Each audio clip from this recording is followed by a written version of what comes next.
Spatial filtering. So, as we in our previous classes, we already have discussed about spatial domain and frequency domain, right? For example, the spatial domain, you can say we can simply change the pixel value, right? We manipulate the pixels, and in the frequency domain, we take the spatial domain and apply, for example, Fourier transform or DCT and all these transform to convert it to the frequency domain, and then we apply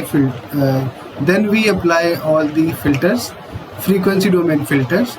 Now and then once our work is done, then we change it back to the spatial domain. How? By applying inverse Fourier transform.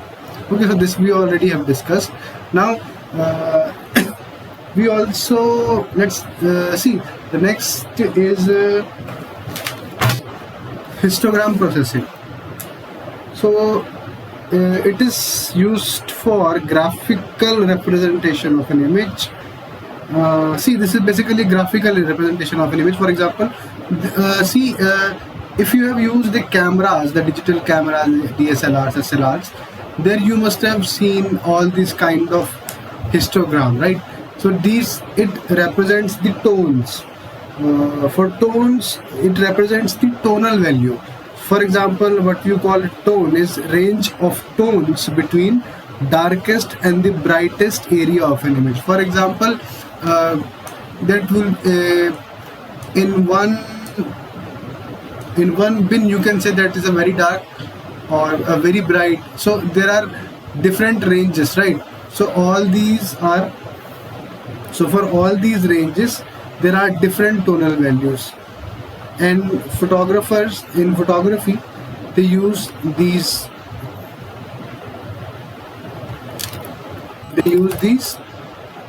tones. For example, you can see in this image we represented the image with the histogram. Now you can say blue color. So see, left side is darker and right side is brighter. Okay, so on the this axis you will see number of pixels, and on the x-axis you will be able to see tonal value.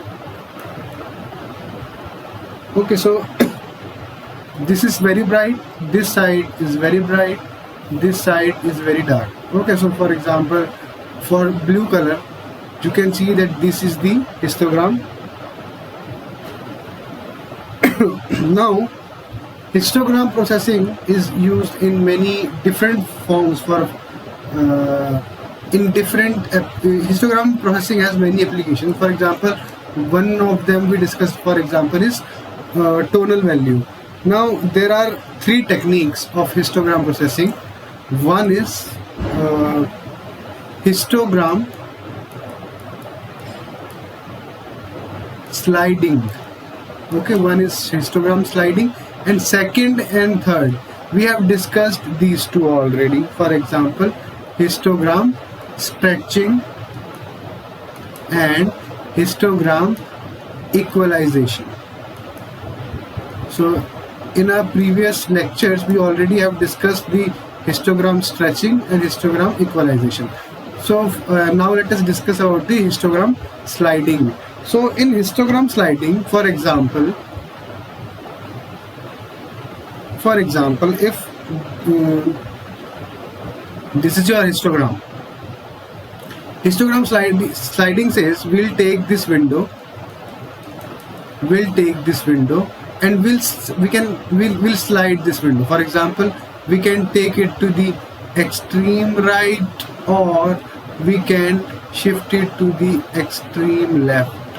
Okay, so this is our histogram sliding. For example, if you want only the bright image, the bright side of the image, then you can shift it to the extreme right, and if you want the darker, you can shift it to the left side. Okay, so this is your histogram sliding. You are sliding the whole histogram to the left or to the right. Okay, now this is your histogram sliding. Now we already have discussed histogram stretching. For example, if this is your histogram, to add more contrast to the image, what we'll do is we'll stretch the histogram. For example, we'll try to do it like this. Okay, now the output will be better in terms of human vision. Okay, now histogram equalization we have already discovered.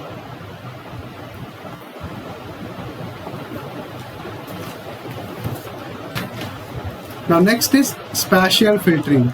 Spatial filtering, we already know. The filter that we have discussed by far is your spatial filter. For example, we move filter mask from point to point in an image. For example, if this is your 5 by 5 image, if this is your 5 by 5 image, this is not 1 2 3 4, so let's suppose if this is your 5 by 5 image,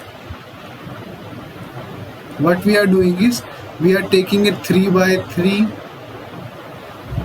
filter, we are taking a 3 by 3 filter and we are shifting it point to point. Okay, next will be this and the next will be this. Okay, so this is your spatial filtering, where we are rather changing the pixel values, right? So there are two types of spatial filters, linear and non-linear basically, and we already have discussed, for example median, Gaussian, right? All these filters are spatial filters. So for see, there are two types of filters. One is smoothing. You already know what smoothing is, right? And next is sharpening. So these are two types of filters.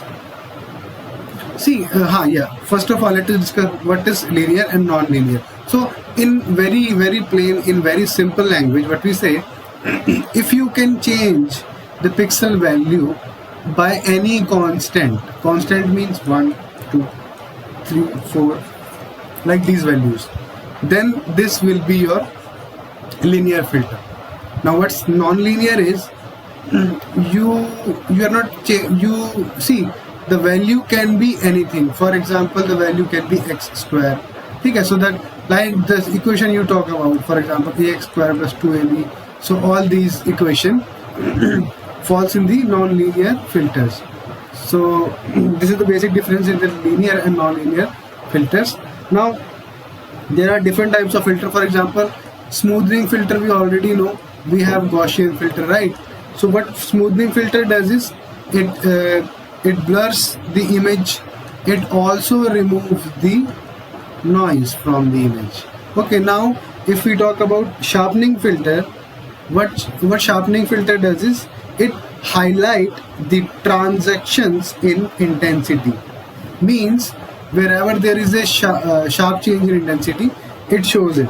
It is useful in medical imaging, in military. For example, in medical, you have, see, this is your cell and there will be very small cells and all these tissues. So when you apply sharpening of the image, it enhances. Okay, for example, there are examples. For example, this is your smoothing spatial filter. You can see in the first, if we talk about Gaussian filter, where we talk about the variance.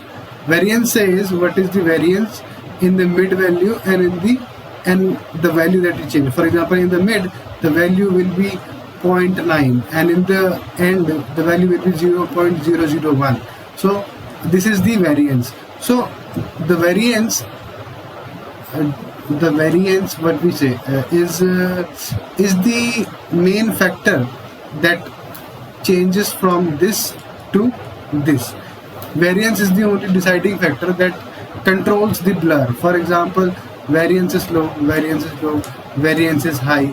So this is your spatial filter, smoothing spatial filter, and this is your sharpening filter. So you can see that the lines, the edges are enhanced here, but there is a problem in sharpening filter, that you cannot determine the foreground and background, because every single pixel, every single point, every single object, every single region enhances the values. Okay, it enhances the value of foreground. For example, you can see this part, and this part. You can see the difference, right? So, but at the same point, you can also see the difference here. Okay, this is background and this is your foreground. So it does not partialize between the foreground and background. So for sharpening filter, if you are using it for foreground and background, then you should avoid this kind of filter. But overall, it helps in medical imaging, in military and all. And for frequency filtering, see what we have discussed. See, this is your spatial filters. So what we are doing is we are considering the spatial one, and we are applying Fourier transform, discrete cosine transform, and converting it to the frequency domain. Okay, now since it is converted in the frequency domain, now we apply different types of filters. That will be your frequency filters. Okay, now one thing is in the spatial domain we manipulate the pixel values, but in the frequency domain we apply everything for complete image. For example, in this example we were only applying for this part, but in the frequency domain, if you are applying a filter, it will be directly multiplied with the complete image. That's the basic difference. Now again there are two types of filters. For example, low pass filter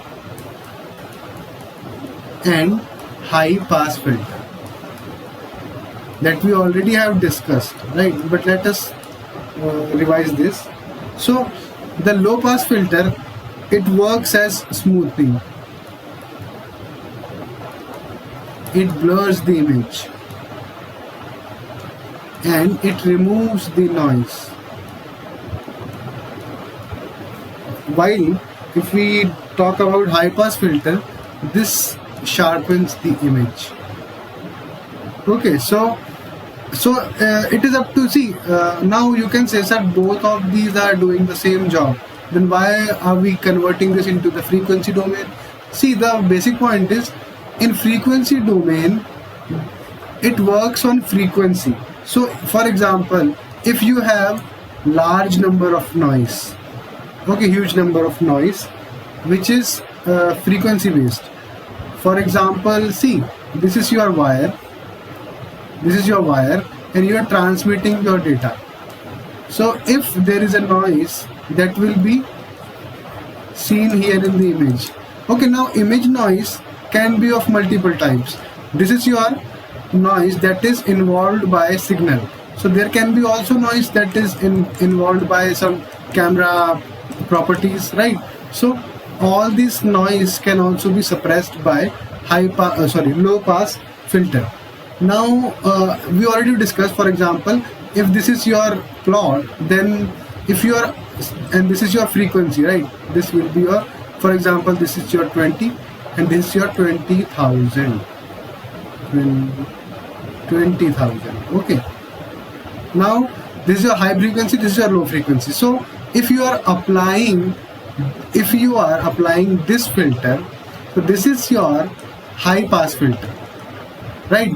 This is enabling the high frequency, while cutting this part will be cutted out.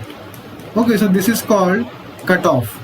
This point is called cutoff. For example, if you are applying the cutoff at 2000 hertz, then all the frequency, for example 1900, all these will be blocked. So this is your high pass filters. Okay, now it sharpens the image. Now at the same time, if you are applying the low pass filter, it will remove noise, it will smoothen the image. Now there are also some more kind of filters. For example, band pass filter. and band reject filter. See, it is very clear to you. See, let us discuss about the band pass filter. So for example, this is our plot. Now we are doing this. This is your 20, this is your 20k. So let's suppose we are applying it from 1k to 5k. So from 1000 to 5000, all these frequencies are accepted. Now all the other frequencies are rejected. So this is your band pass filter. It is only letting pass a frequency band out of it, and it is cutting off everything else. So what is the opposite of this? That is your band reject filter. Okay, it will reject these values and allow these frequencies. So now if we discuss about the band pass filter, this is your selective filtering. Okay, so you can also apply band reject in the selective filtering.